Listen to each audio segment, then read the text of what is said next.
Today we've got Vincent, the IRIE Mcintosh, owner and operator of the IRIE Kitchen, one of the friends of the show. And we had him on the show because having gotten to know him from the times that I've gone in now, I was like, man, this is a really interesting guy. There's no reason he shouldn't be on the show, and tons of reasons why he should. So that's who we've got on the show today. But before we get to that interview, let me tell you a little bit about the IRIE Kitchen and some of our other friends. Rivertown Adventures goes back to the first episode of this show with Paul Brogan. Rivertown Adventures is the most fun you're going to have outdoors in Lansing. You can get a kayak, a canoe, tandem kayak, stand-up paddleboard. It's great. Please go check them out. rivertownadventures.com. Live free, go paddle. Another friend of the show is Baby Farm Soaps. You're only going to find them on Facebook. Baby Farm Soaps. They've got stuff for your skin, stuff for your beard, stuff for your hair. Well, I was going to say stuff for your skin again because, well, they've got lotions, they've got sunscreens, they've got all kinds of stuff. Beard balms for me. Of course, their soaps. Can't beat the soaps. Lasts a long time, looks cool, smells good. Made with all organic ingredients right in Berea, Kentucky. So go check out Baby Farm Soaps and get some of that stuff.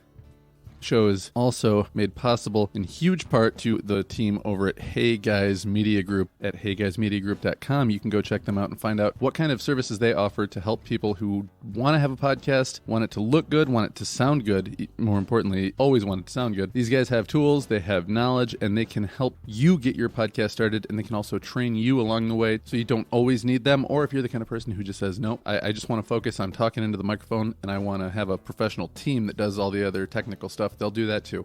HeyGuysMediaGroup.com. Let them help you make your podcast. And then, of course, the IRIE Kitchen, which I'm not going to say too much about him now because I talk to the guy, the IRIE Don himself, Vince Mcintosh, in this interview. So let's get to that. I'll set it up just a little bit here. Vince started this restaurant when he was 19. His parents are from Jamaica, and they didn't even meet in Jamaica. They actually met in England, then came here and had Vince, and thank goodness for all of those things to transpire because now we have the IRIE Kitchen in Grand Rapids, which is it's my favorite restaurant, but it's by far the best organic Caribbean street food I've ever had, hands down. So, yeah, enough. Let's get to the guy who brings us all that good stuff. See you on the other side of this. Here is Vincent Mcintosh from the IRIE Kitchen.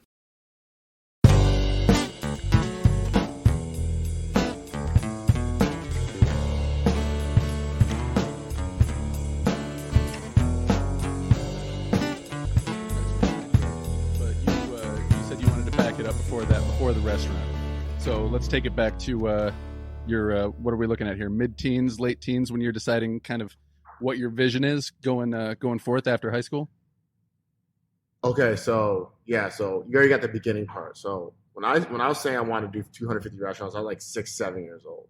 So I've always been one of those kids that, a little awkward, a little weird, other kids just to have a laser vision and not it be like, I want to be a musician or an athlete, because a lot of kids say they want to be that kind of thing, but like that's pretty specific to be like, I'd like to own 250 restaurants. Yeah, I was like, you know what? Because I remember just being a kid and I was so fascinated with business, just like the idea of business, the idea of making money just fascinated me. And so I was just into that, right? But I also love to eat. I always tell people, I'm very simple. It's cars, business, and food. And that's where I play. You know what I'm saying? Yeah. And everything else is great, but I don't really know anything about that. Nothing else to my personality is more than outside of that. But that realm. And so, in my early teens, the funniest thing is, in my early teens, I didn't want to do anything with food. Really? I was like, I was just kind of like, Well, you come from a food family. Were you just like, had you had enough of that and you were looking for something different? Yeah, I was just like, you know what, like, I'm not doing food.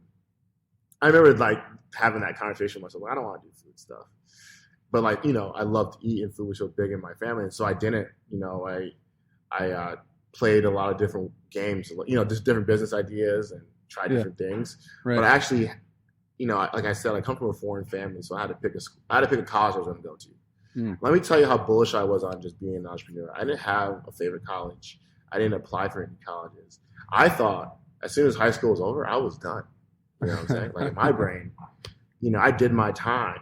You know, like I'm out of jail, I'm free. You know, Did you my mom did you had do other that plans. time well though? Like were you pretty good student? You just kind of like do enough to get by? Fuck no. I graduated with a 1.7 GPA. Oh, man, that's right in my ballpark. I barely managed like a 2.01. Yeah, so you did better than me, barely. Like, but they gave me they let me take like like 2 gym classes my senior year to boost it up a little bit. To boost it up a little bit. It was, you know, I hated school, man. Me too. School, I love communicating with people. I love making friends, you know, that aspect of it. But school was just, I didn't see the point. And, you know, when teachers seeing 100 kids a day, right? And so, you know, teachers kind of have a rule of thumb, like, you know, it's easier to teach and coach the kids that get it and are already like moving on, right? It's harder to like really help the problem kids, right? And that's not teachers' fault. That's just the nature of the school system. So, yeah, I was kind of like, but remember, in my brain, fuck school. I'm gonna go make billions, right? Right. Like I was not even like thinking about college or any of that. But my mom had other plans. My Jamaican mom had other plans for that. And so it was super funny. I ended up flipping a quarter. I was like, heads, I'll go to culinary school. And tails, you know, I'll go to GRCC or something and just like appease my mom. And I landed on heads. And so I went up to Traverse City and did a semester or a semester and a half of culinary school. And I was like, great people, you know, shout out to them. Like, it was such a great experience. But I was like, fuck this. I can't do school, bro. Like, yeah. And at that point, I was, you know, 17, 18. And so after that, I kind of dropped out. But the greatest thing about going to culinary school, we did a restaurant build out class. So you build your dream restaurant as like a business class. Oh, that's cool. That's where I came up. That's where I came up with IRIE Kitchen. Huh. Like, and that was my sign of dropping out of school. I was like, nope, I have the restaurant I want to build. And I remember getting a B+ on it. Like, I got a B+ on that project, and that's all the data I needed. I was like, I got a B+. To me, that was, you know, that was an A++, right? Yeah. So I was like, yo, I'm gonna make it. I'm gonna kill it. And from there, I started the journey of doing a IRIE Kitchen, you know, a Jamaican street food restaurant. That was going to be a family business. And so to answer your question, go ahead. No, I was getting kind of lost in everything you were saying, because I've talked to a lot of people who say the same thing about, you know, school, where they were like, man, if I could just get all the work done that they wanted me to get done in like one day and then go play golf or like get a job on the side, like just something else instead of just sitting in that chair all day long being like, you need to know about the Battle of 1812. Yeah. Do I? Like, do I really? Yeah. I remember telling teachers like, yo, if you do this in 15 minutes, every class is 15 minutes, I'll be a 4.0 student. Yeah. That'll save you time. You're just going through what you need to know. Yeah. Right? So I see like an intro for 5 to 7 minutes, a general thesis of what you're going to learn in this class. And then the rest of it is like, this is what you need to know. And this is your homework on it. Go self-learn, whatever. I would be a 4.0 student. Dude, you would have loved me when I was teaching, because that was what I tried to do. I taught it, well, it's not there anymore, but it was middle school over there, kind of by Beltline Bar. And I learned very quickly that one student straight up said, "Mister, you talk too much." And I was like, all right, I'll tell you what. If you guys can be like real cool and listen for like 5 to 10 minutes, that's all I'll talk the entire time. And they were like, deal. Yeah. And we cruised through that year, man. I was like, I'll get all this information as quickly to you as I can. And then from that point on, I'm just here for questions and to make sure you guys are staying on track. Exactly. I bet your kids do well with that model. They actually did so well that the other teachers like refused to like congratulate me. They were like, there must be some flaw in the standardized testing system that nobody can average 1.5 years growth in half a year across an entire grade. That's just a flaw in the test. I was like, oh, thanks, guys. You're like, no, there's no flaw in the test. No, it's because I'm the only classroom that isn't like, shut up and listen. Shut up and listen. Shut up and listen. Shut up and listen. And 45 minutes of, okay, then you want to do that. Yeah. It's like, yo, 45 minutes of like. You'd have teachers or parapros that would just pull it, like, stand right up in front of a kid like, You want to go to war with me? Huh? You want to? You want to right now? You want to do that? And I'm like, what's happening in that classroom right now? Nothing. Nothing's happening in that classroom except everyone in that classroom was like, man, fuck this guy. Yeah, fuck this guy, bro. Like, what's his goddamn issue, right? But one day they'll figure out the school system. Maybe I'll fix it. I'll be like, all right, I'm gonna build a school with exactly what you're saying. Culinary school for teens or something like that. Get all your schoolwork done in the morning. In the afternoon, we'll cook. Literally, and like we'll give you something. We'll actually learn, not memorize, right? Mm-hmm. And so recipes, right? These are all my family recipes. Right. Like, sorry. The original question was what came first, the recipes or the restaurant? Yeah. Yeah, and so the recipes, right, and then the restaurant came. But what we had to do is we had to learn how to modify our food for Grand Rapids. Yeah. Which is you had to kind of like white it down Michigan. A little bit. Yeah, white it up a lot. You know what I'm saying? So it was just kind of like that was an overall experience to do too, right? Because you're like, because at first you're like, well, this is my culture. I want to teach people this culture. I remember our first day we opened up, everyone's like, yo, this is great, but this is way too hot. Or this is great, but there's too many bones in the goat, And it's just like, okay, people just are not culturally versed here. And you can't be mad at them for that. This is an opportunity for education. And so to be honest, and education doesn't stop here. So for the last 2-3 years, we've just been educating and really bringing people in. And really this year, we've been really focusing, okay, like our core customer, most people understand now what Jamaican food is. Now let's start being creative. Now let's start playing around, because that's like who I am. As much as I'm Bob Marley, I'm Jay-Z at the same time. Like I am a mix. And so it's like, I love my culture, but I'm going to make a chicken sandwich, which is fire, by the way. Yeah. Yeah. That's funny you say that about Bob Marley too. Cause that dude was, he was a pretty anti-establishment guy too, who just, he wanted to do things his way. I didn't even know, man. I got really into some of their early stuff.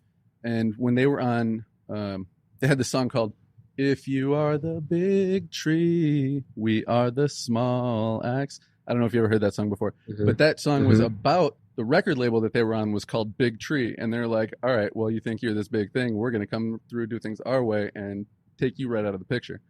So Bob Marley was pretty gangster. People don't give him credit for that. He was all like, he's all about peace and love, but he was also like, you know what, I'm going to do this my way and screw you if you don't like it. Yeah, he was peace and love, but in a hard way, man. And he did it in such a beautiful way, and that's why he was such a powerhouse. Yeah, because it was more than the music. Like, his music's great. Yeah, but there's a lot of great Jamaican music. There's a reason why he stands out, though. Yeah, no, he's Bob Marley. He is who he is. Like, he is the GOAT. You know what I'm saying? Like, you think about his influence he had back in those times with like no internet. You really think about, it's crazy that somebody can explode from some little island where really no music is, not that no music is coming from, but like internationally no music is coming from. And then to just explode. And Jamaicans have so much influence in music. It's crazy. Like, there's so many artists that are Jamaican or have Jamaican heritage. And it's, music is part of us as well. You know what I'm saying? And it's crazy because it's till this day such a small island, and you'd be surprised like how much like people are like writing. They're just like, this is crazy. Yeah. Like, how much talent can come out of one place. Right. But Jamaica's a melting pot. It's out of Mars. Out of many one people. And that's true. Mm-hmm. So it's like it's a culture hub. Everything is culture. Yeah. So yeah. So, I know that people ask you this a lot. Just tell people who are listening, what does IRIE mean? Yeah, so the exact definition I think means pleasant and good. Okay. And so IRIE is like kind of like a saying, right? And so you might say, well, I'll go on, and they'll say everything IRIE, right? Everything's good, right? Yeah. And so that's kind of what IRIE means to me. It's like everything's good here. We do good food, we have a good culture, good music. All peace and love, not into drama. We're just like a good vibe. We're trying to put out good vibes, and so, that's what IRIE means to me, and that's what IRIE Kitchen is like. Literally, the literal translation is like good kitchen, good food. Did that name come pretty easy, or did you guys kind of juggle some around before you settled on it? Oh yeah, my family, everyone hated that name. They were like, that's stupid. Like, they're like, you got to put Caribbean, you got to put Jamaican, and in a lot of senses they were right? Like, you should, for this market, label what you were, but I had much bigger visions and plans for IRIE Kitchen. Yeah, I was not trying to just be a West Michigan local restaurant, and so, I had to think about, which is really hard to do when people are like, people you love and trust are not agreeing with you. It's really hard to stay course, right? Stay on the course and like say, no, it's going to be this. Just believe, just believe me, right? Yeah. But I just have such a big vision for IRIE Kitchen and IRIE brands. And so I needed to brand IRIE. I needed to know that when you look at me, I am IRIE, and my family, we are IRIE, and we get to own that. We get to, take our culture and we appropriate it ourselves, and we get paid off it, right? Because that is the game of capitalism. And so I'd rather do that than just be like Vincent's Jamaican Shack. And yeah, maybe it could still grow, but I feel like it doesn't mean as much as IRIE Kitchen does. All right, man. I heard you talk about this on, what's that dude's name? Kirk Ross's podcast, right? Yeah, shout out to Kirk. Yeah. That was a really good interview. Talk in the Attic, yeah. Yeah. A Talk in the Attic. Yeah. On there, let's see. Oh, shoot. I got so lost in trying to remember the name of the thing. What were we just talking about? I don't know. I'm lost too. I think we're talking about Kirk.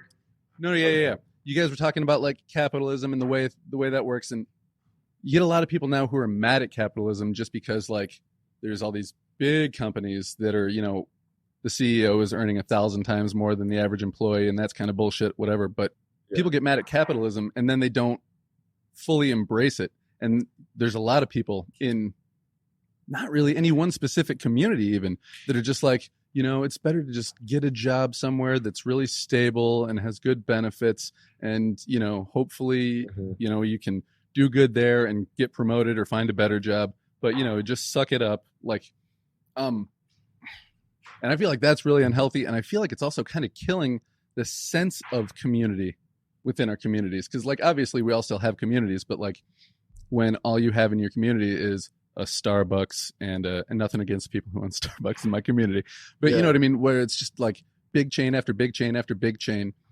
And there's no sense of like, oh yeah, the guy in my neighborhood owns a grocery store, or the guy in my neighborhood I actually do have a guy in my neighborhood who owns a little ice cream store. And I think that's cool because you don't know who these people are. It's all just somebody promoting some big name with no face to it. I don't know. You have any thoughts on like community being affected by business ownership or lack of business ownership rather? Yeah, I mean, there's like corporate, right? There's big business, and there's capitalism, which and I always tell people I'm a capitalist, right? And I'm foreign, and you'll get some people be like, "Oh, capitalism's evil, you son of a bitch." Yeah, and like people hate it, which I understand, and like I always tell people like when you talk to foreign people, we're only in America for one reason, right? For a better life, for opportunity. And I think a lot of people who say fuck capitalism, a lot of times we're like privileged Americans, right? I'm not going to race, just privileged Americans, period. No, sure. I don't understand the other side. And so it's like, no. You can complain about it because you have an opportunity to change it or do what you want. There's places in the world where there is no opportunity. So it's like, if you weren't born on this side of the street, literally, and if you weren't part of this family, that you're destined to be poor, and there's no way you can climb your way out the top. In America, at least, and can America be better? 100%. At least you can start a little ice cream shop, and that can turn to Ben and Jerry's one day. And that can really change the trajectory of your life and your family's life. And so I think it goes down to value sets as individuals, right? Like, what do you value as a human being?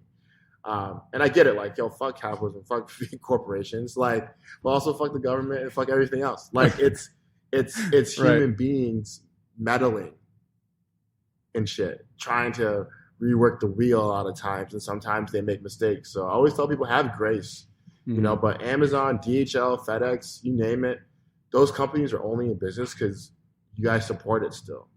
Yeah. Like you say, fuck Jeff Bezos because, but like you still buy shit from Amazon. It's like, you got to pick one. Right. Like, do you not want packages in a day? Yeah. Are you okay waiting a month to get a package? Right. Because kids in my generation don't even realize that was a thing. You got to wait a long time to get a package. Yeah. You have to mail something and then wait a week to 2 weeks after they get it. And then you got to, like, no, everyone's used to, and it's like, so what are we talking about here? You know what I'm saying? It's like, so for me, it's like, we need capitalism. I think what we do need too is we need more local people in their communities who are against big box tablets to support the local guy then. Yeah. Right? Or to be the local guy themselves. But like even like or become the local guy yourself. Yeah, like you and many other people that I've talked to. Then talk about it. Yeah, that's for sure. There's a lot of people out there that people might say are unmotivated, and it's not that they're unmotivated; they just don't have passion in something. Like people probably told you, like, "Oh, with a GPA like that, what are you going to do with your life?" Right? And I heard somebody told me, I had a teacher actually tell me one time because I was talking in class. And he was like, "Hey, the reason you're doing so bad in school is because of this, and that's the reason why you're going to be assistant manager at McDonald's the rest of your life." I was like, ass. Yeah, you know what I mean? But like school turns you into almost kind of like you have to play by the rules, and like it makes you a very low risk person. You know what I mean? And we have a lot of low risk people out there who are like, I'd like to, maybe when I'm retired, I'll start a business, but I need to save up my money first and make sure I've got all my ducks in a row. School is such an interesting concept and interesting how they train kids. Yeah, because you're right. Because from very small, after first grade, you're labeled as smart or stupid by your grade point average or how well you did on the test, or a problem. Because I was a super hyper kid, and they were just like, "Is there any medicine we can give him?" Right? Instead of being like, "Yo, he's really hyper. He has a lot of energy. Let's feed into that." Yeah. Right? They want you to be, you're being manufactured, right? Yeah. And so every box and has to be in its place, and it has to be perfectly like this because they're going to send you out to the workforce, right? If you go back in history, didn't the Fords and all those, they created that, or they invested a lot of money in people who can work in a system because they wanted you to work for them, which was systemized. And so, you have a lot of people who I think have passions but are just afraid to live them because it's harder to be the only guy dancing on the dance floor and no one's going to come than to be all the other people who are on the side of the wall judging him. Well, even, and just the idea that, like, I know people who have started businesses and the business for one reason or another didn't work out, and that business is labeled a failure. But that person, some people would have that happen to them and they go, "Oh, I'm a failure because I failed." Just because they'll tell you that in school, like, "Oh, the worst thing you can do is fail a class," right? And so then this fear of failure is bred into you if you buy into the whole idea. And I knew a lot of kids that I went to school with, like, "I have to get A's." Yeah. And they would just cheat. Like, nobody learns in that system for real. And so, I mean, you and I were just failures from the get-go, so we were used to it. We're like, it's not that bad. They're gonna push you through anyway. Like, but, and that's pretty much it. Can he be a teacher's assistant? Can we give him a grade for that? It's like, you'll be fine. But like, you're right. They put this pass fail. You're right, man, and I think it creates a lot of insecurity in a lot of people. And then also it creates it takes a lot of guts to be an individual, man. Like, it really does in today's age. Because people are going to call you, like, people. When I was in school, man, like, I tried to dress a little bit differently, and people would be like, "Nice shirt, fag," and I'd be like, "Oh, okay, whatever."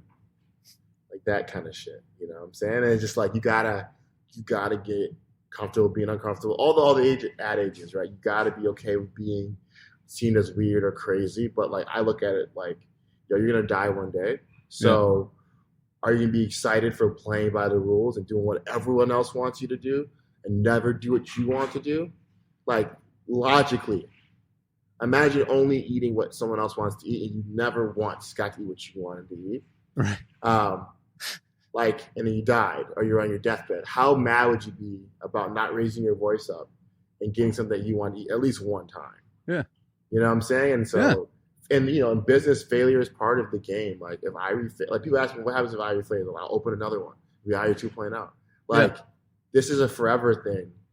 I'm gonna bust my way through the window regardless. Like I don't care if it's something completely different. I'm going to make it. Like whatever it is, I'm destined and I have the will to do so. I don't care how stupid I look. I always tell people I'm not afraid of looking stupid for the shit that I want. Yeah. Never afraid. And that's the biggest thing that I've heard from people who I consider successful. And it's not necessarily even a money thing, but it's just, like, do you do what you want to do? Money's a byproduct. Yeah. Are you able to do what you want to do? Then you're successful. You know what I mean?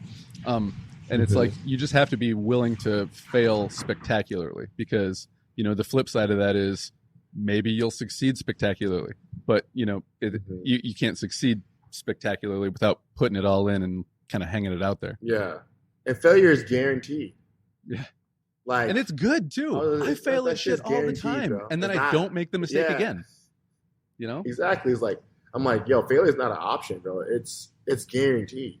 It's how you handle it. Right. Right. Like, when we opened IRIE, it was an instant success. There was a lot of $0 days. Yeah. I didn't quit at $0 days. Right. I figured out what I got to do to be better. I was like, all right, let's make it $100 day. Let's make it a $200 day. Let's make it a $300. Like, that's how you do it. And it's blood, sweat, and tears. But it's just guaranteed, especially if you don't come from a system or a structure where, you were given a handout. And even at that point, it's not that easy either. But, right. Well, yeah.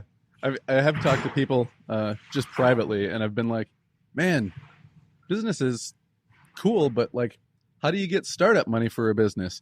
And they're just kind of like, well, I mean, I got it from my dad. I was like, well, that's not everybody's route.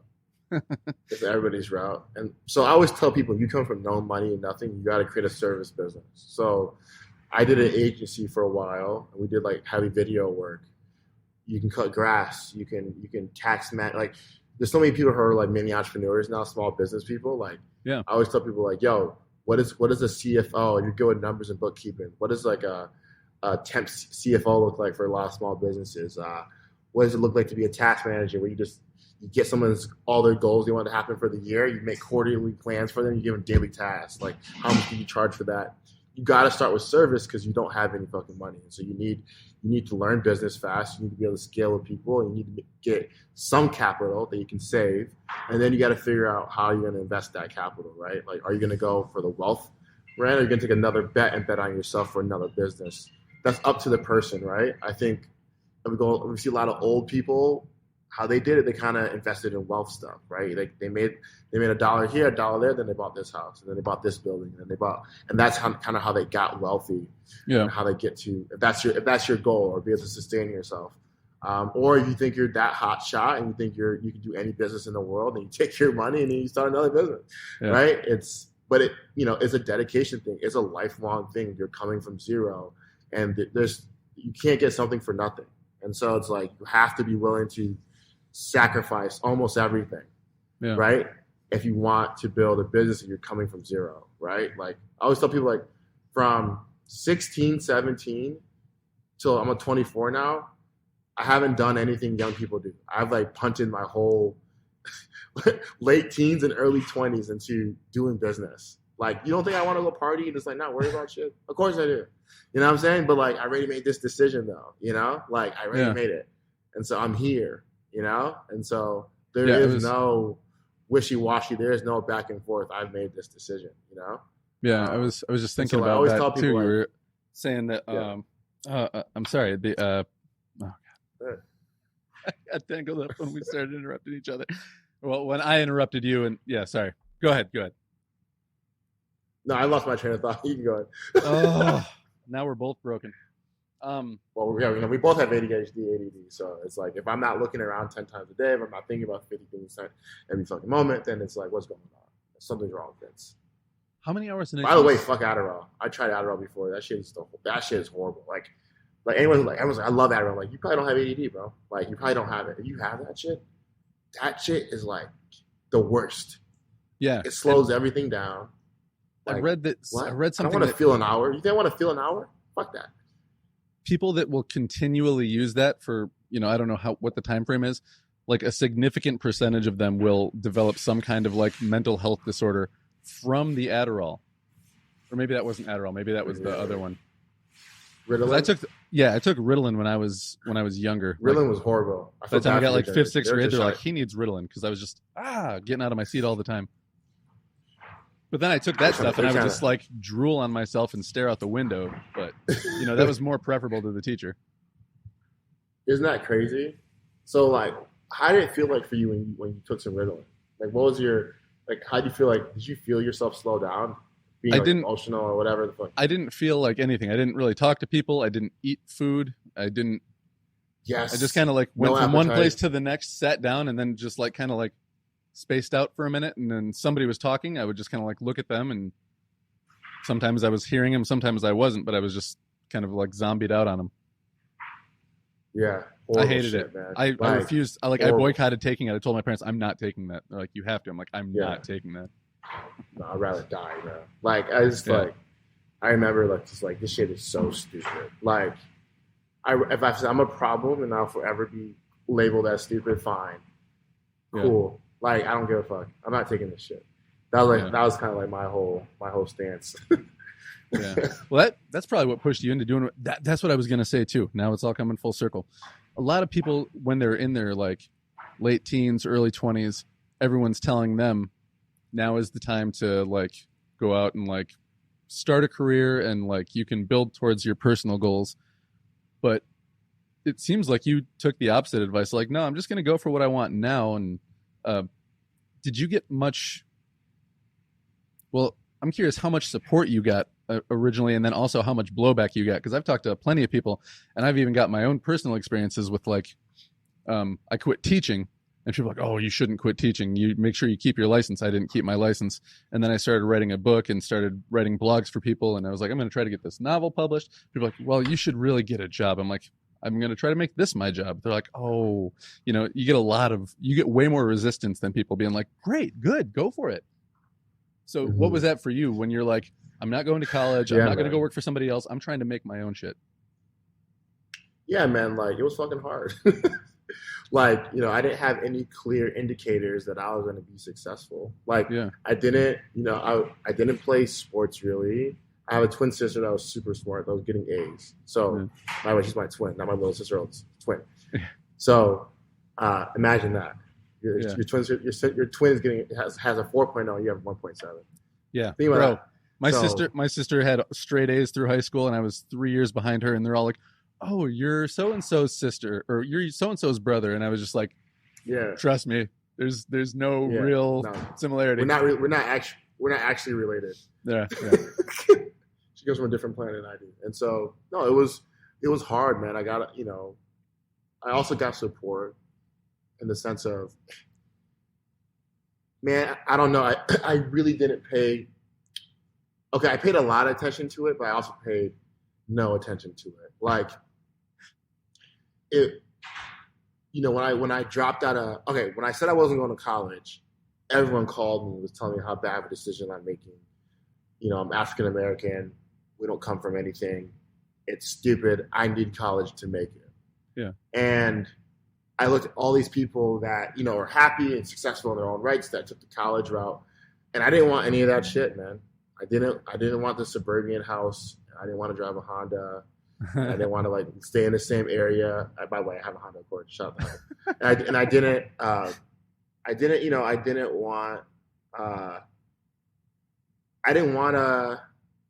what they had. And so instantly I was like, okay, you're telling me all this, but you're also somebody that doesn't have what I want. And that's not in a dick way, but it's like, I also feel like you guys are so afraid to take any risk. And, you guys all worked hard. Everyone's worked so hard. And it's like, well, and I recognize America and, people I looked up to, they didn't look like me, like the Steve Jobs, the Bill Gates of the world. They didn't look like me, but they inspire me to fucking try. Yeah. And maybe I'm wrong, and maybe I'm delusional, and then you guys can laugh at me and tell me that you told me so, but I doubt that'll fucking happen because I have so much will. Yeah. That like I always tell people, like, I feel like I willed my success. I don't feel like it was easy at all. Like, for me, you know, like, I think people like me, like, okay, but I was never like the most popular. You know, maybe I can be sometimes charismatic. You know, I'm all right with my words, but you know, I'm not so great in any like individual thing that it was like, okay, he'll for sure make it. Right. You know, I just think maybe my skill, just my will and my mindset is just like, I'm just not going to get off the court before you. You know what I'm saying? Yeah. Like if we're shooting layups, we're like, all right, the last one to get off the court. Like, I'm staying for 3 days. Mentally, I already walk in like, I'm staying here for 3 days. Yeah. I was very prepared. Right. Yeah. And I feel like most people just don't have that kind of will, man. And so, yeah, man, people push back. People tell me I was stupid. Couldn't happen. I was too young. You know, you name it. But it's I think some people would call it stubborn, and some people would call it will. You know. Yeah, both. Because people, a lot of times people say, "Well, we got to break this person of this stubbornness," but you know, that stubbornness is also sometimes called will, and it's a powerful tool. You don't want to and it's like totally snuff out on people. And you got to know when you're wrong. You know, I think if you're somebody listening to this right now and you're like, oh yeah, fuck my parents, fuck, you know, I'm gonna do this, great, you know, but like, you know, you got to know when you're wrong. You do got to listen to people, but you don't got to listen to people and take everything that they say. A lot of times it's perspectives to help shape your perspective, to help sharpen you. For sure. And so it's like, you know, okay, yeah, maybe when I told you, Chris, like, you should keep your job, they're like, you should probably have like, you know, it's just sustained like money coming in, you know? But at the same time, it's like, yeah, but I really want to write this novel. And so for me, it's just like, yo, you know, like, take the novel. Yeah, right? man. Because like you can always Uber. Yeah. You know, you can always sell a dime bag. I'm not promoting that. But like, you know, there's a lot of ways. Like, a job is not going anywhere. Yeah. You know, and a career is not technically tied to a degree. Yeah. And I'm foolishly optimistic too. I always feel like, you know, as long as I'm doing something, there will be an opportunity that I can latch onto. Because maybe it's just because I've had some weird opportunities in my lifetime. Like, I got the chance to smoke weed with John Popper and George Clinton when I snuck backstage at a George Clinton concert in Jacksonville during Super Bowl weekend. And yeah, like I was just because there was this club that my band used to play at, and we were obviously not invited to play the night that they were playing. But the security guard was by the backstage area, and I was just kind of hanging out by there. He goes to break up this fight that busts out in front of him, and as soon as he does that, I'm like, well, I know this place. That's backstage, and I just jet for it. I just waited about 20 minutes for the set to be done, kind of listen to Flashlight from the side of the stage. Flashlight. And then they all came off stage, and I just pretended like I belonged there, and nobody said I didn't. And then John Popper, you know who that is? The harmonica guy from Blues Traveler? Yep. Yeah. It was Super Bowl weekend, so he was there. He just shows up out of nowhere, and he's like, hey, anybody want to smoke weed? Is this happening right now? She like, yeah. The fuck? So, yeah. Shit. I was like, hey, will you guys call some of my friends and leave messages on their voicemail so they'll believe this happened? And they're like, yeah, sure. So, I don't know. That's crazy. I just feel like, yeah, as weird as that story is, like, but apply that to life. Like, sometimes if you're looking for something and you're trying for something, you'll notice opportunities. And you said something so powerful. Pretend that you belong there. I think that's such a, like, I always tell people, man, it's like, what stops you is your own shit, bro. It's not what you think, bro. It's really not someone stopping you, man. It's really you. Yeah. If you believe someone's gonna stop you, then you're stopping yourself. But like, unless someone has put you in jail or has tied you up, they cannot stop you, man. And like, you know, everyone else in that room probably feels weird too. And so you might as well just enjoy it. If you think, like, maybe one person feels so secure to be in that room, but like, most people are probably like, what the fuck is going on? My life is crazy. Like, everybody's got at least a little bit of like, I hope nobody figures out that I know less about what's going on than everybody else in here. Yeah, exactly. Like, because, they say don't meet your heroes. You start meeting people that you look up to, and you're like, oh, they're just like me. We're all human beings. Yeah. They might have a brand. They might have stories about them. They might just be famous. But at the same time, like, they got to, eat, drink just like you. Pull the pants on one foot at a time, just like you. And it's life, bro. It's crazy. Yeah. Man, what's really crazy is when I heard about your parents' story, and you don't have to go too deep into it because I heard you talk about it on another podcast, and I know people are always like, tell me about your parents. But give me the quick rundown on how Vince, came to be, where his parents came from. Yeah, so my parents are in Jamaica. They come from the gutter, man. Like, they come from nothing, and my parents have such a crazy story, and Pops is he is the keystone to the restaurant. Yeah, and I've done that on purpose because as much as it was my dream to open a restaurant, I know it was also his dream. It was like a father-son thing. Yeah, and I think he passed that down to me, right? And they come from Jamaica. My dad was left to his own devices, literally by himself at 7 years old, 8 years old. So just think about being abandoned, basically, and having to fend for yourself. And so that's a rough story, man, because that can go a lot of ways. Yeah. You know what I mean? You hear some people would just be dead in a 6 months, not even 6 months, or find latch onto the wrong group of people and just go down a terrible path, that one of many ways. But the fact that he made a positive story out of it is pretty incredible.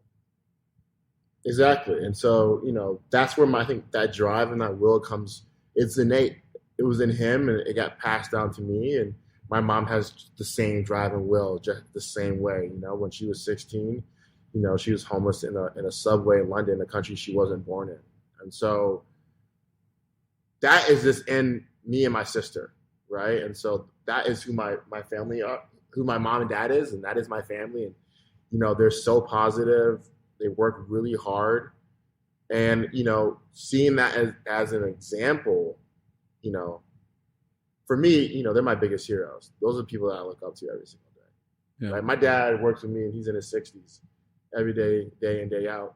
He won't leave. Doesn't matter what we try to do. He's gonna come work, and sometimes it's sad, but also sometimes it's funny. He's like Vince, this is what I know. Yeah.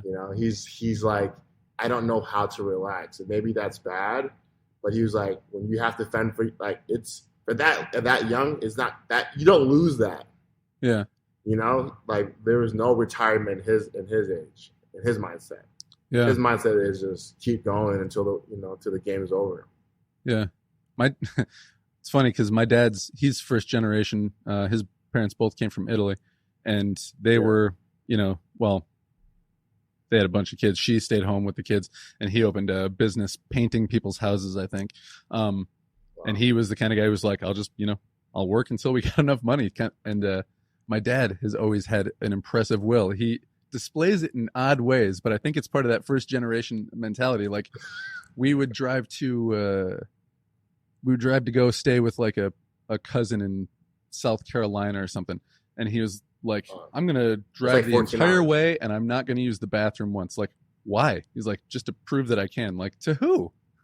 And he would be like, crazy. Nope. We'd be like, can we stop to use the bathroom? He was like, fine, but I'm not using it. Like, what? Why? He's like, I said I was going to, so I'm going to. Like, okay. That's so funny. The craziest thing is I'm just like that. So my sister lives in South Carolina. We can fly, whatever. But no, we're going to drive. And I'm going to drive the whole way. I'm not going to stop once. I'm going 100 miles average the whole time.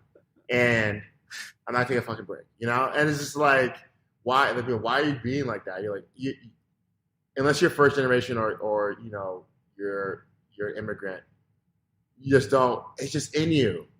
It's a mental game. You're always trying to see. Like, even as a kid, I could hold my breath for a long time. Yeah. And the only reason why I can do that is because I just wanted to beat all the other soft kids whose mom built them an underground pool, and they don't know how to hold their breath underwater. I'm gonna fucking show you, bro. Like, I can do way longer than you. Like, I'm not even gonna fidget and squirm. I'm gonna be calm, and it's crazy.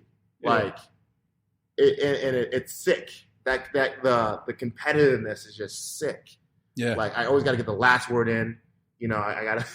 It's just everything's too competitive. Yeah. Right. So it's just like, but it's just in you. It's that drive of like, nah, fuck you. I'm gonna win.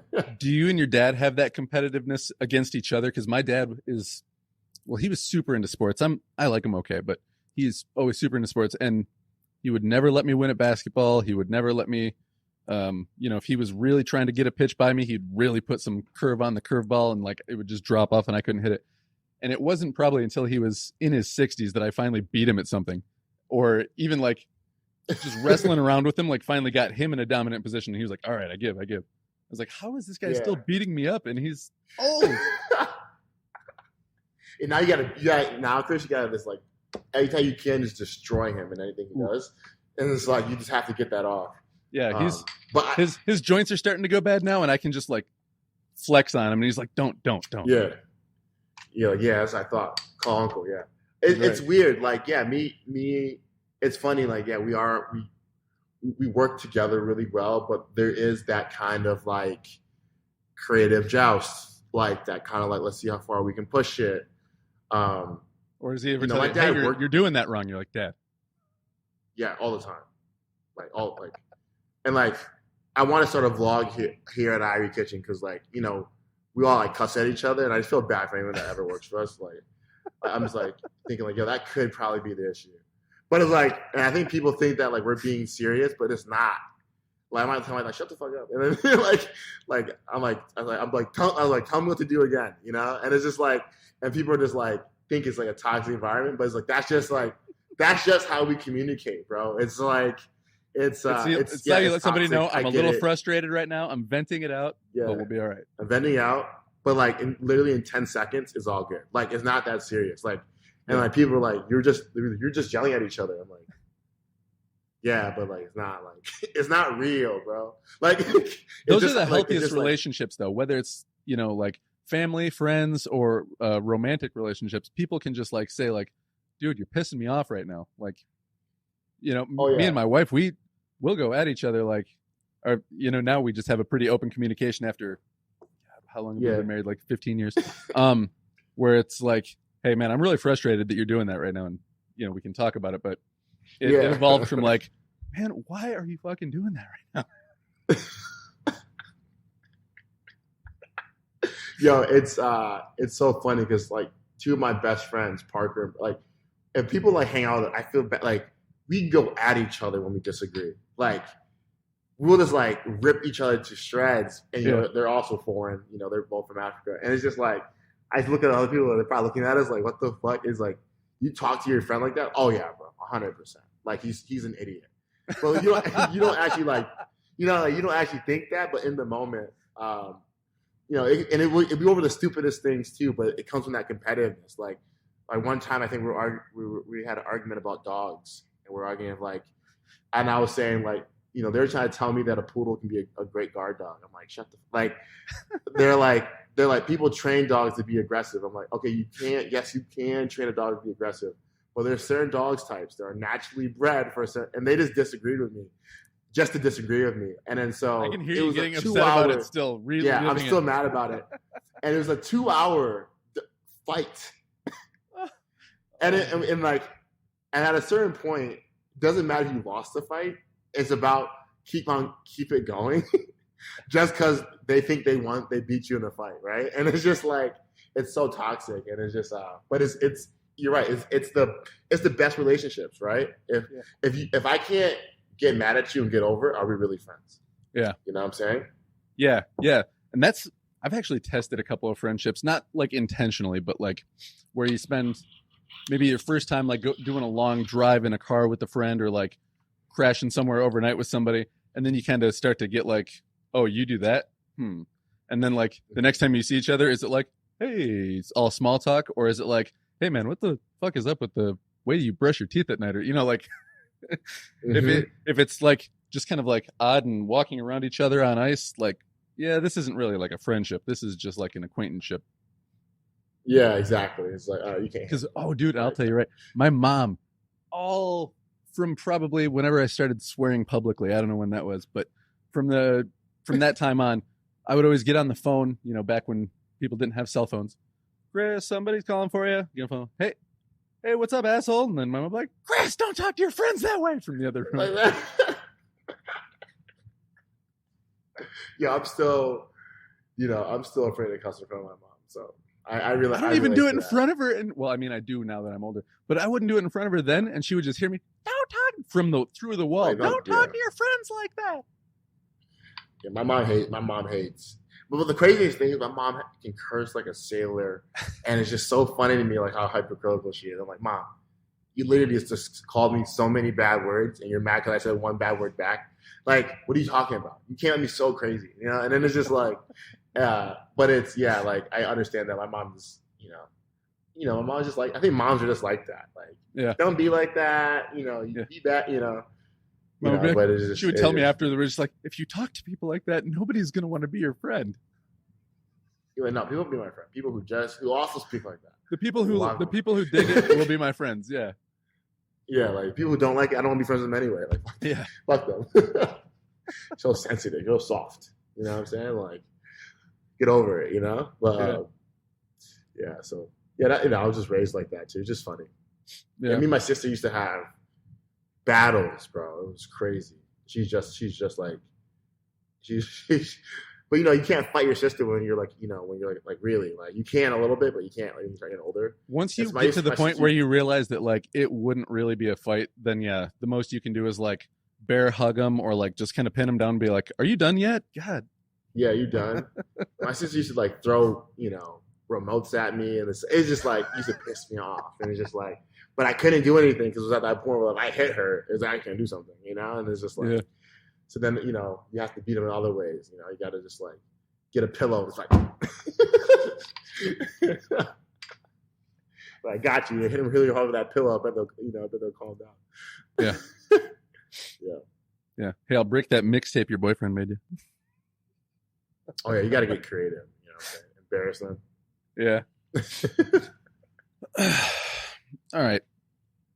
You've got some complex views, or at least, kind of some slowly evolving views from different interviews and stuff that you've done about the idea of like supporting Black-owned businesses and Black Lives Matter. And I don't know, for anybody who hasn't heard it, like what's your current stance? Because I know, and tell me if I'm wrong, I guess. From what I read, you didn't want people to support you because you were a Black-owned business. You wanted to support people to support you because you were just a quality business. Is that more or less on par with what you were saying, or no? It was in a written interview. I can't remember where I saw it. Might have been an M Live. I'm not sure. Yeah. So my thoughts are always evolving per usual. I think you're the same way. Yeah. So listen, I understand. Let me be clear for anyone who's listening to this. I understand Black Lives Matter. I understand supporting Black business. Like that inherently isn't wrong, right? You're trying to encourage support. You're trying to encourage safety, you name it. Yeah. But I also realized that once you do that, you also kind of like put me in a fault. You put me in a game that I necessarily don't want to always play. So, for example, like during Black History Month, they'll post like, these are the top 5 Black restaurants, and it's just like, well, there's only 5 of us. What does it mean to be like? Like what does that even mean? 1, and then 2 is just like, so you're putting me against other, but then also like, what does a Black restaurant actually mean? Yeah. And so I always ask white people, like, what does that mean to you? Like, does that encourage you to make you want to go before current times? You know what I'm saying? Like, don't typecast me to appease your guilt. Don't make me pay for that. Right? Because I honestly do believe in a lot of cases that Black businesses and any minority-owned businesses kind of get viewed as less than or not as good, or we need to just come in like a nonprofit mindset, like help them, versus like, oh, that a Black guy just owns that.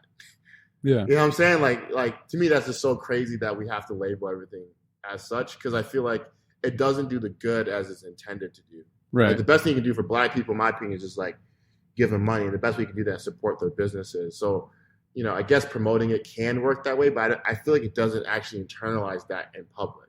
You know what I'm saying? At all. I feel like sometimes it can be exclusive, Yeah. And so Do you think more so or less so now that, like, hashtag BLM is everywhere? Before, before there was, I guess it kind of timed up with the pandemic too, but like all the social unrest, Black Lives Matter, Blue Lives Matter, all that shit. All that, all that shit is fucking crazy, right? And it's just like, and it's true and it's real. I feel like, and I know I feel back. I tell everybody, like, everyone's right. Yeah. Right? Like, everyone's right. Yeah. Right? And then so it's like, for me is like, okay, what's the next step though? What's the action plan?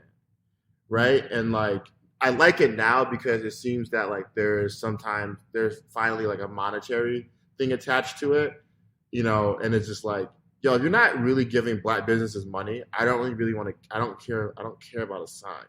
Yeah. And when I say giving them money, that could be working with them. But like, it does also feel shady to know that you're only in the room working with this company because they need to meet a diversity quota, not because they think that you're good. Yeah.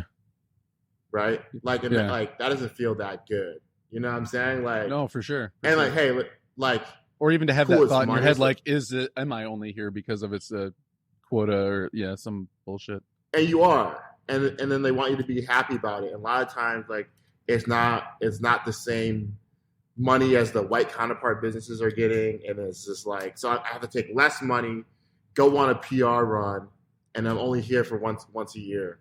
Like, I don't know anyone who would love that and love that reality, right? In business, no, right? And we're like, yo, Chris, we're gonna use you because you're the only guy with a beard, so we only use you. We'll only use you on February. Our budget's only $250, and you better be excited that we're working with you. Yeah. But we're gonna work with a non-bearded podcast host for the rest of the year. And you're like, so can I not do a podcast? Like, I really don't understand, right? So, and I say that, you're like, you see what I'm saying? It's fucking crazy. Like, it makes no actual sense. Like Black history is American history every day, as much as white people are part of American history too. It's like, there's no, so for me, it's just kind of like, it sounds good, and I'll fight for that. But like, to a certain extent, like, I always tell people, like, yo, don't put me on that blacklist. Yeah. And some people get mad at me for saying that. Yeah. Because to me, it's a blacklist. It's a little blacklist. Yeah. Like, how about people that supported my business that didn't know I was Black owned that stopped coming because of Black owned? I know it sounds so crazy, but like, imagine. Imagine.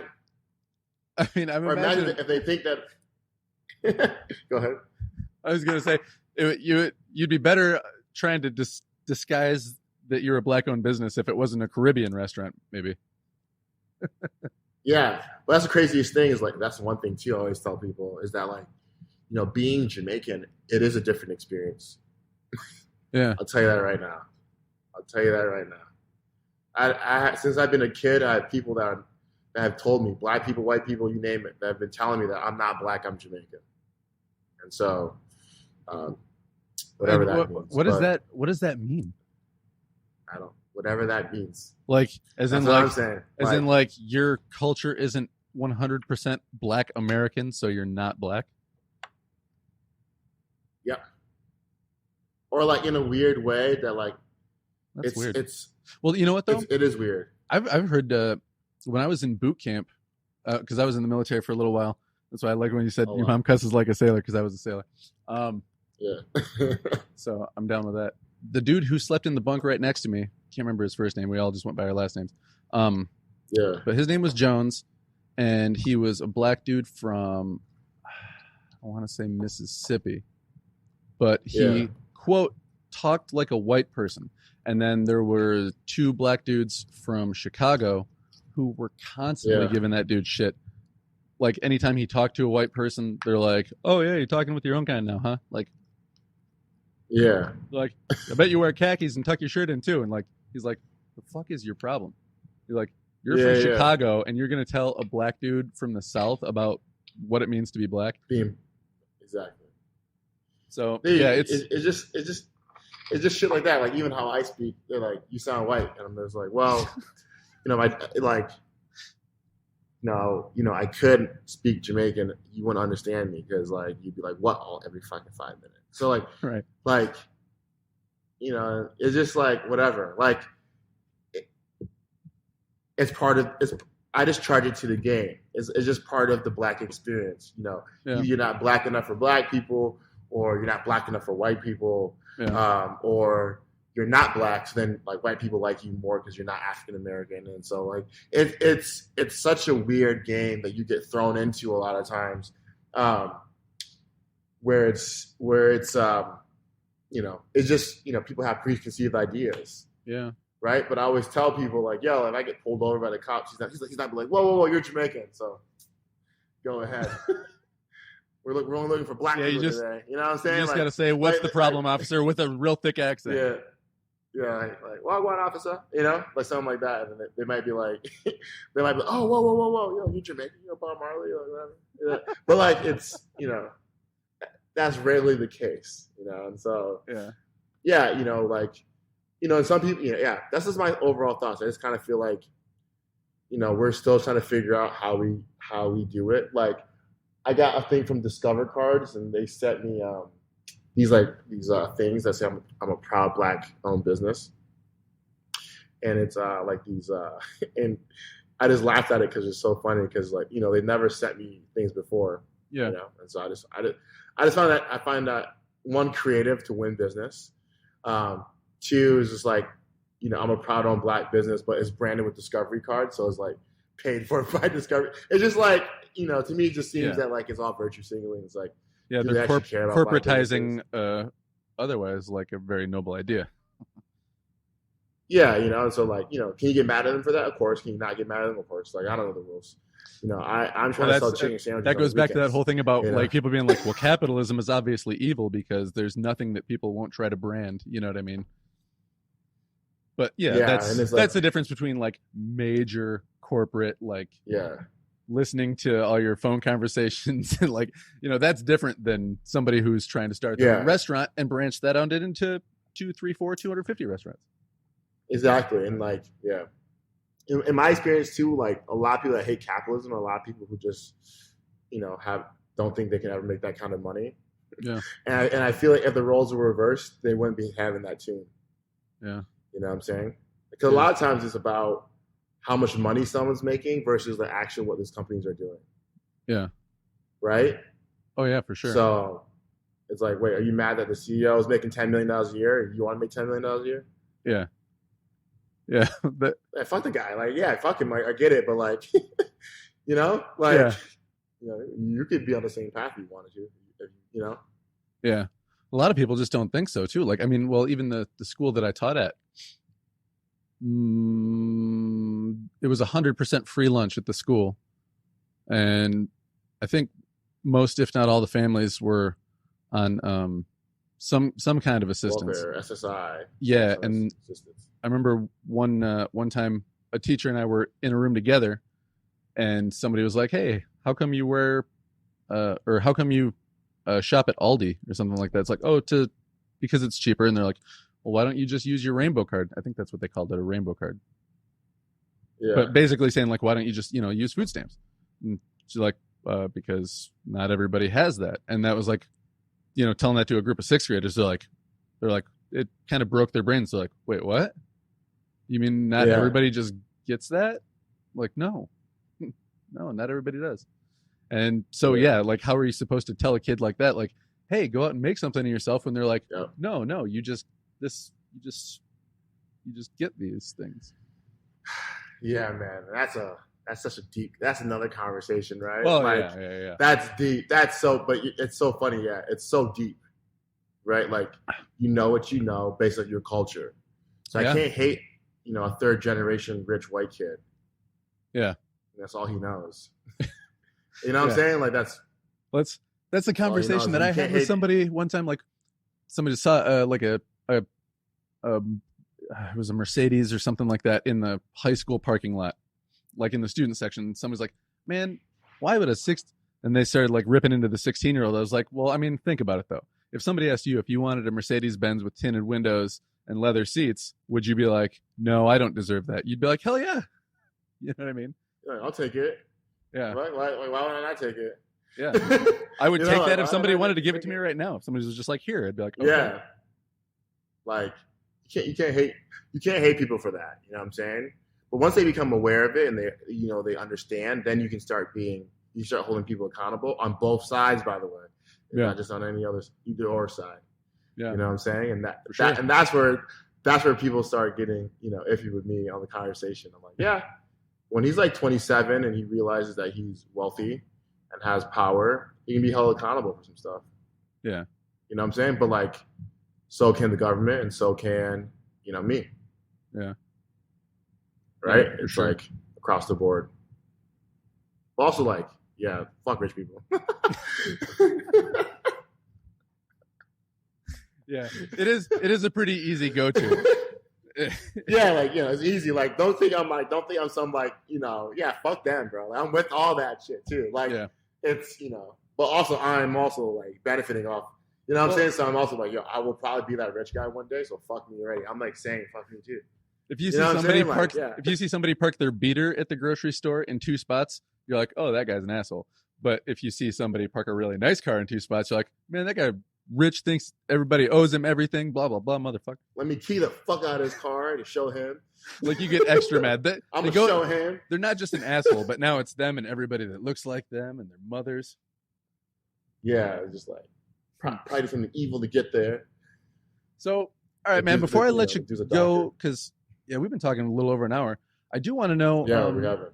More about the stuff that you do with Irie Lemon and how that partnership got started.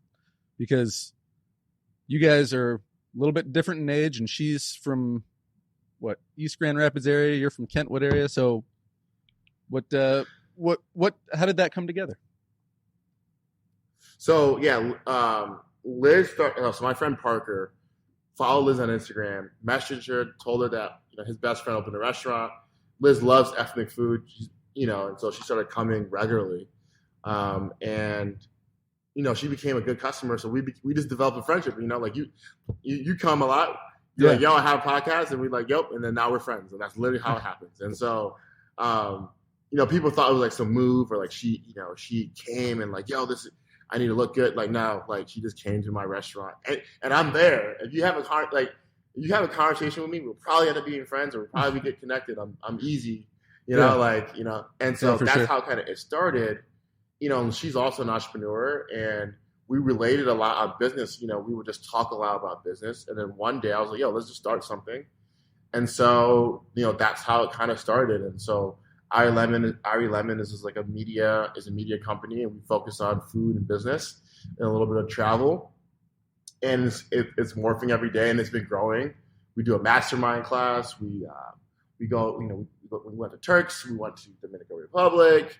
We've been, we travel, we get paid to, we talk about these cultures, we talk about the experiences, we talk about a lot of things. And so it's been a great business. It's been a great time. And so that's kind of what Irie Lemon is in a nutshell. And yeah, of course, Liz is from EGR. And so you guys know what East Grand Rapids is. Just Google it if you don't. And, those folks. For anybody who doesn't know, East Grand Rapids is the town that is the fictional, I think it's called East Great Falls in American Pie, but in all the American Pie movies, that guy is from East Grand Rapids, so East Great Falls is like a stand-in for East Grand Rapids. Oh, really? I didn't know that. That's crazy. Yeah. That makes sense now. So that's East Grand Rapids. Yep. Exactly. Yep. So it's it's a well-to-do neighborhood, and so, and they were coming before Liz, but also with Liz's like onboarding, they all love driving the 15 minutes to come get some Caribbean food. Yeah. So, well, that's a pretty easy story. I didn't know if there was like some deeper business connection, or if it was just somebody said, "Hey, man, this food's really good." I actually found out about your food through Instagram. We're cool on the internet. That's it. And actually, it wasn't even from one of the awesome posts, because you guys do have cool posts, but you guys liked one of the posts that I had, and I was like, oh, who's that? And I was like, I didn't even know there was a Caribbean place right over here. And I think the next, whatever, I don't know what day of the week it was, but that next weekend I was over there and picked up some stuff. Cool.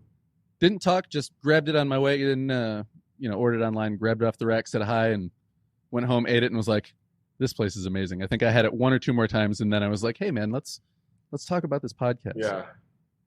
Shout out to Corinne, my social media person, for doing all the hard work. But yeah, we're just really she's great too. I've talked to her a little bit, and I might have her on the show later this year. Yeah, no, she's dope. She's really cool. Yeah. How did you guys meet? Just same thing, or the internet? Yeah.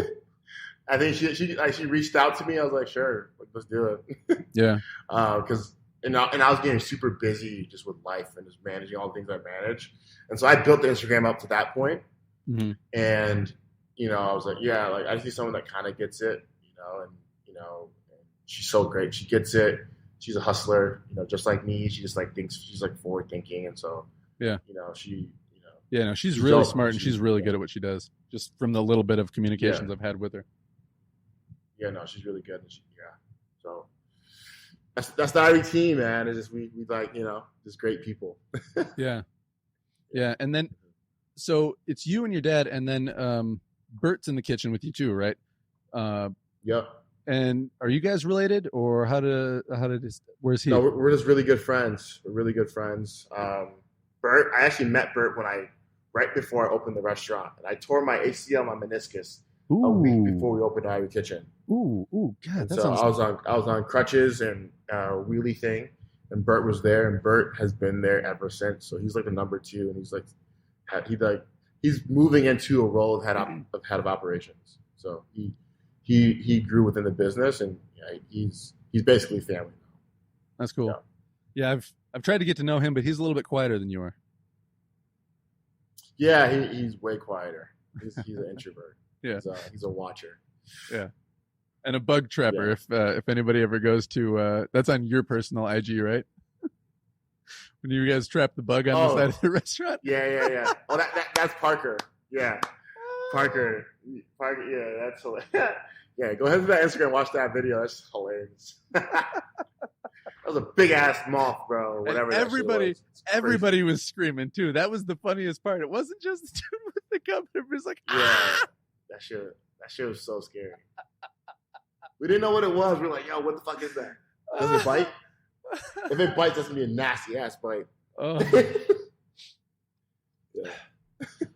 Well, all right, man. That's as good of an intro into where people can find you online as any. So yeah, tell people about all your social media and website and all that. Yeah. Head to IRIE.Kitchen on Instagram, IRIE Kitchen on Facebook. IRIE.Kitchen is the website. No.com, IRIE.Kitchen. My personal Instagram is Don IRIE, because I'm the Don, Sir IRIE. And just come connect with me on social media. Hit me up. I might get back to you fast. I might get back to you slow. Just because I'm busy. I'm not an asshole. So yeah. Oh, and tell people where the restaurant is too. Yeah, so we're on 60th and Kalamazoo. We're right next to a Wendy's, IRIE Kitchen in Grand Rapids, Michigan. So you're coming from Kalamazoo, we're right off the highway. You come from Lansing, we're also right off the highway. And so yeah, we're kind of in that Gaines Township, Caledonia, end of Kentwood area. So we're kind of in that mix. So that's IRIE, and then Kitchen, IRIE Kitchen. And tell him you heard about him on this show, and maybe he'll give me some free lemonade. Yeah, if 10 people come in and say you're on the Creative House podcast and you heard about this, I'll give Chris free food, a free drink. Yes, that lemonade is amazing. Oh, and those chicken sandwiches, no dude. Joke. Oh God, I keep getting chicken sandwiches, even though I tell myself the next time I come in, I want to try the goat, the curry goat. Yeah, the curry goat. Yeah. So don't let me get the chicken sandwich next time. Be like, dude, you said you were getting the curry goat. You got to try the curry goat. When is this podcast dropping? Probably like next week not next Monday. Well, or the following. It's either going to be next Monday or the Monday after. Yeah. Okay, I'm gonna tell you this, and guys, I'm sorry if you're hearing this, but maybe it's too late. But guess what we're doing this weekend, bro? Chicken and waffles. No shit. Nobody around here does chicken and waffles. I know. We're about to do it. Crazy. All right. Well, Crazy. I'll even if I don't get it out Nuts. before then, I'll make sure I spread the word around a little bit. Yeah. So, but it's top secret. We haven't released it yet, but so I'm doing a shoot. With my photographer Amanda Wednesday. So we're gonna have all those beautiful photos. All right. Yeah. And then it's gonna be crazy, but it's gonna be chicken and waffles. Well, if you need a picture of like a cute kid eating some food, then I'll bring my kids in. Yeah.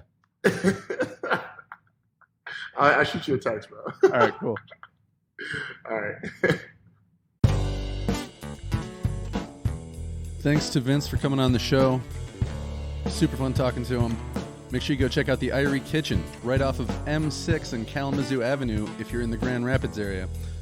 And check me out at www.christophertalon. That's with 2 L's, christophertalon.com. Love you guys. Bye.